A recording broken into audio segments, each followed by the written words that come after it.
You ever see a fairy tale that looks perfect on the outside, but behind the palace gates, the money trail just doesn't make sense? Because that's exactly where the story explodes. A duchess with disappearing deals, fading contracts, and yet a lifestyle that still screams private jets, designer wardrobes, and Montecito luxury that most CEOs couldn't casually afford.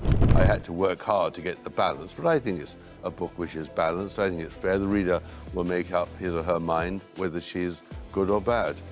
Tom Bower has exposed some of Meghan Markle's secrets, and it has got everyone talking. Meghan Markle, who has since lost most of her business deals and even royal funding, is still believed to be living a billionaire lifestyle. This has sparked intense speculation about how Meghan makes her money. But that speculation has now been laid to rest. In his book, Tom Bower reveals everything about Meghan's income streams, and it's not what the public had thought all along. So how exactly does Meghan Markle make her money? Join us as we uncover how Meghan Markle makes her money. How Meghan Markle makes her money.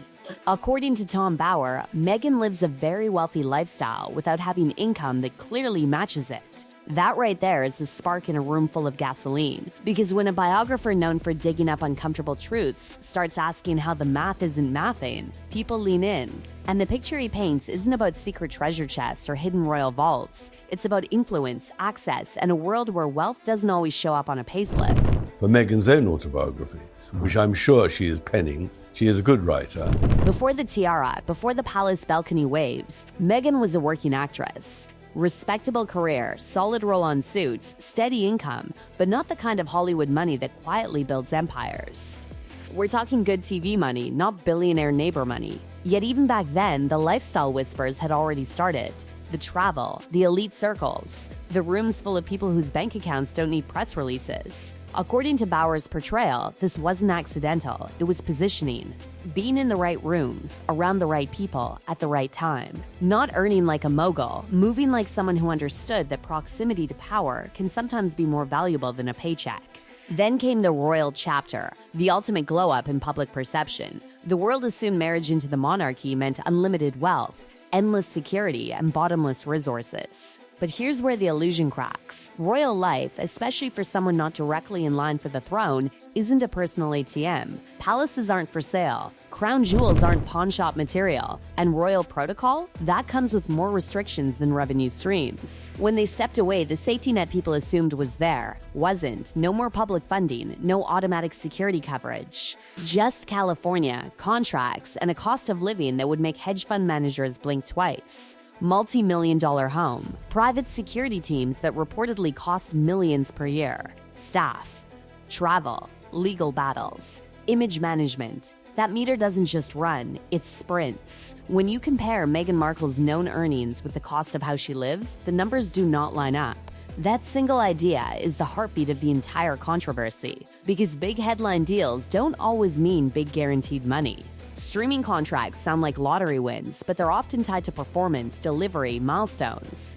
Projects get delayed, shows get canceled, podcasts come and go. But the lifestyle? According to critics, it never seemed to scale down. And this is where Bower's argument takes a turn people either find fascinating or deeply uncomfortable. He suggests the real currency isn't cash, it's connections. The kind of network where flights are hosted, villas are borrowed, introductions open doors that invoices never touch. Not illegal, not always visible, just a system of favors, prestige, and mutual benefit among the ultra-connected. In that world, relevance is power. Being talked about is leverage. Being photographed at the right event with the right people is worth more than a quarterly bonus. From this perspective, media projects aren't just content, they're visibility engines. Every documentary, interview, and public appearance keeps the name circulating in elite spaces where opportunity doesn't come with a LinkedIn job post. But money is only one layer of the storm swirling around her, because while Bower questions the financial mechanics, he also paints a portrait of a woman he believes is intensely strategic, hyper-aware of image, and always playing a longer game than the public sees. Admirers call it smart. Critics call it calculated. Either way, it's a narrative that fuels endless debate.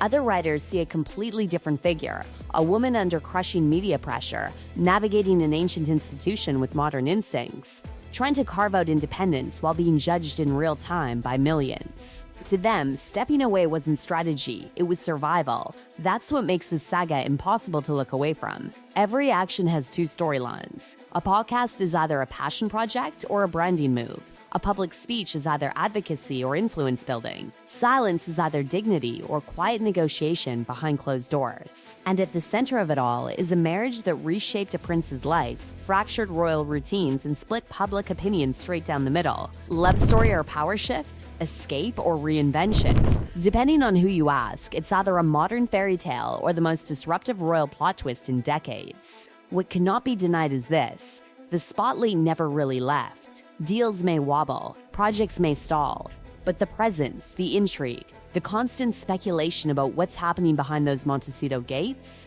that remains rock solid. Because in elite circles, mystery can be more valuable than proof. And as long as people keep asking, how does this lifestyle still run? The relevance, the invitations, and the access may keep flowing in ways that balance sheets never fully explain. In Bauer's telling, and it's important to remember, this is his interpretation, not a courtroom verdict. Meghan is never just reacting. She's anticipating, adjusting, steering the narrative before it steers her. Admirers say that's survival in a brutal media age. Critics say it's calculation at a level the royal family was never built to handle. From the very beginning of royal life, the culture clash was obvious. Hollywood speed versus palace tradition. Personal brand versus inherited duty. In one world, you control your image, or you disappear. In the other, the image belongs to the crown, and individuality is supposed to take a polite step back. That tension didn't simmer quietly. It leaked into headlines, body language analyses, seating arrangements, wardrobe choices, and who stood next to whom on a balcony. Tiny moments became global talking points. A look, a pause, a hand placement turned into viral proof of rivalry or resistance. Fair or not, Meghan became a lightning rod for every anxiety about the monarchy modernizing too fast, or not fast enough.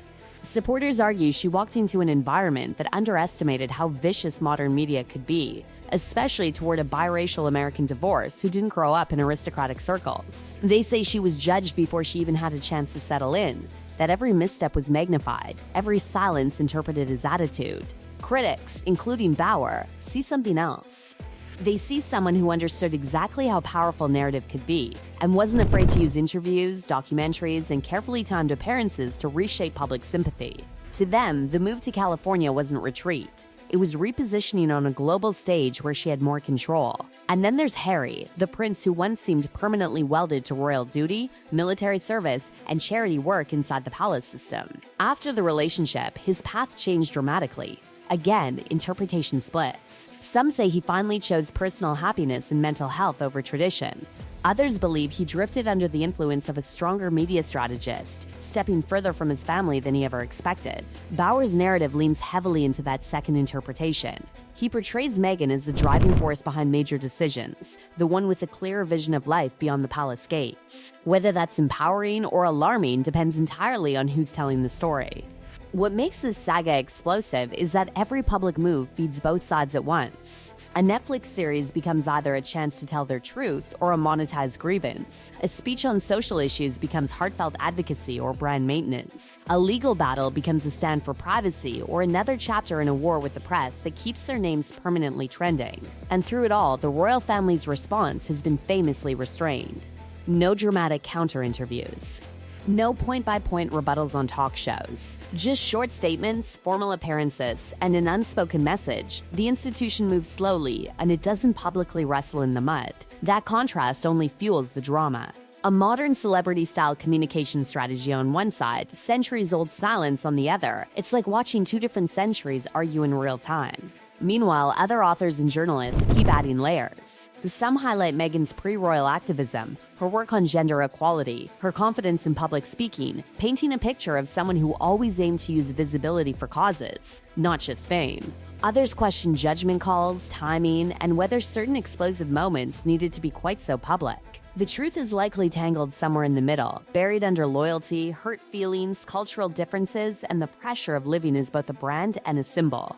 But in the court of public opinion, nuance rarely trends. Strong opinions do, and that's the strange paradox at the center of everything. The more the couples say they want privacy, the more public their story becomes. The more critics question their relevance, the more their names dominate headlines. The more supporters defend them, the more opponents double down. It's a feedback loop that keeps the spotlight blazing. From Bauer's perspective, this constant visibility isn't accidental. It's part of the structure that sustains influence, opportunity, and access. The same ecosystem he suggests helps explain the financial side. From other perspectives, it's simply the unavoidable consequence of being two of the most recognizable people on the planet trying to build an independent life. What's undeniable is that Meghan Markle is no longer just a former actress or a duchess by marriage. She's a cultural Rorschach test. To some, she represents modern independence challenging outdated systems. To others, she represents ambition that collided with tradition and refused to slow down. And maybe that's why the fascination refuses to die. This isn't just gossip about money or titles. It's a story about power, soft power, media power, personal power, and what happens when it meets an institution built on hierarchy, history, and quiet endurance. Love story, exit strategy, reinvention, disruption. Depending on where you stand, it's all of those at once. One thing is certain, as long as the lifestyle, the interviews, the projects, and the royal distance continue, people will keep asking questions. And as long as those questions outnumber the clear answers, the intrigue and the influence that comes with it isn't fading anytime soon.